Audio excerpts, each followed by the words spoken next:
नमस्कार जय जगन्नाथ आपण मानकु मिता किचन को स्वागत। आज मु बनैछि छोले पूरी। चलंतु ए रेसिपी स्टार्ट करिबा। मो सस्पेन रे किछि पानी नै जाउछि, सेथिरे गुटिए बड़ चामच चा पत्ती दे दबा एवं ए पानी टिकु भलो भाबरे फुटाई नबा। भलो भाबरे फुटी गला परे गैस रो फ्लेम को ऑफ करि दबा एवं आकु गोटे साइड रे रखि नबा। मु छोला गुड़िक राति रे भिजे नहीं भल भाव भिजी जाइए, तो मु छोला तरकारी को डायरेक्ट प्रेशर रे बनैबी।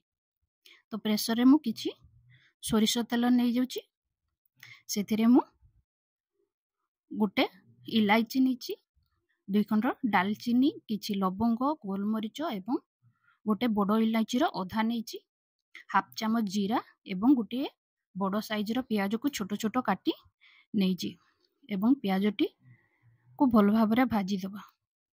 देखंतु मु एठी तेजपत्र पकाया पई भूली जैतिली, तो एबे मु तेजपत्र गुटिए दे दोछि। भल भाबरे प्याज भाजी हे गला परे अदा रसुण को मु छेंची रखिथिली, से गुडी को दे भल भाबरे भाजी नबा। मु 2टी टमाटो को चॉपर रे चॉप करी नेतिली, से गुडी को दे दबा एवं भल भाबरे भाजी नबा। टमाटो गुडी को सॉफ्ट होवा पई मु तरकारी को देखि लूण दे दोछि एवं एठी सुखा मसला रे मु हळदी गुंड, जीरा गुंड, धनिया गुंड एवं लंका गुंड दे भल भाबरे मसला कषि नेबी। एठी मु गुटी बड़ चामच रो छोले मसला नेइछि एवं बतुरी रखिथिबा सोला को दे दबा एवं भल भाबरे कषिबा। छोलाटी भल भाबरे कषि हे गला परे आमे बनै रखिथिबा चा पानी गुडी को एठी दे दबा एवं आपण को अनुसार ग्रेवी रखिबे सेही अनुसार छोला रे पानी देबे। एवं मु एथिरे गुटे पिंच खाइबा सोडा दोछि एवं याको 3टी सीटी लगै नेबी। मु एठी 2 कप मैदा नेछि, सेथिरे स्वाद अनुसार लूण एवं किछि रिफाइन तेल दोछि एवं याको भल भाबरे गुणै नेबी।